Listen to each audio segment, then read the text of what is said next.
প্রাকৃতিকভাবে গড়ে উঠেছে অসংখ্য পর্যটন স্পট। এর কোনোটিতে পর্যটকরা পাচ্ছেন রোমাঞ্চময় অভিজ্ঞতা, কোনোটিতে পাচ্ছেন প্রকৃতির সাথে মিশে যাবার সুযোগ। এই মত পর্যটন কর্পোরেশনের। তারা বলছে, জরুরি ভিত্তিতে এর অবকাঠামো নির্মাণের উদ্যোগ নিচ্ছে সরকার। প্রাকৃতিকভাবে গড়ে ওঠা মৌলভীবাজারের হামহাম জলপ্রপাত আর সিলেটের রাতারগুল ঘুরে এসে পর্যটন শিল্প নিয়ে চয়ন রহমানের ধারাবাহিক প্রতিবেদনের আজ দেখুন প্রথম পর্ব। ছবি তুলেছেন অনুপম বিশ্বাস। চারপাশে সবুজ পাহাড়, ঘন জঙ্গলের মাঝে আঁকাবাঁকা বন্ধুর পথ। 5 কিলোমিটার হাঁটা পথের প্রতি পরতে রোমাঞ্চের শিহরণ। পার হতে হবে দুর্গম ছোট বড় 10টি টিলা আর 5টি পাহাড়। দুধারে ঘন বাঁশবন, লতাপাতায় পেঁচানো দুর্গম পাহাড়ি পথের পুরোটাই জনশূন্য।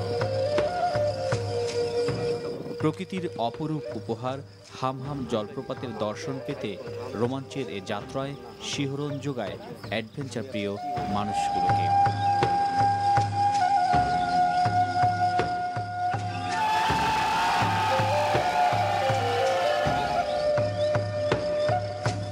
দু ঘন্টার হাঁটা পথ শেষে 1000 ফুট টিলা বেয়ে নামতে হবে এই নিবিড় অরণ্যে।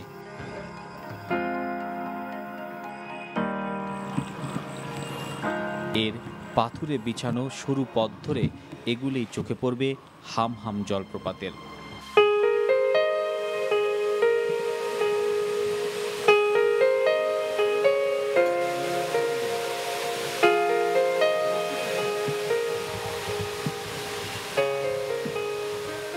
সব কষ্ট আর ক্লান্তি পর্যটকের কাছে একাকার হয়ে যায় হামামের এই অপরূপ নয়নাভিরাম জলধারায়।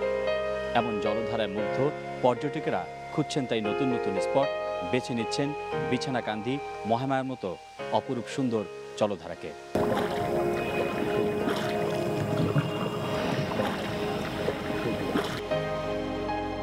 জলবনের যুগলবন্দি অপার রহস্যে ঘেরা দেশের একমাত্র জলাবন এই রাতারগুল। পানিতে ডুবে থাকা গাছগাছালির আধার রাতারগুল উপমহাদেশের দ্বিতীয় আর বিশ্বে 22তম জলাবন। স্বচ্ছ পানির উপর 504 একর আয়তনের এই ভাসমান বনে রয়েছে 25 প্রজাতির জলসহিষ্ণু গাছ ও নানান বন্যপ্রাণী।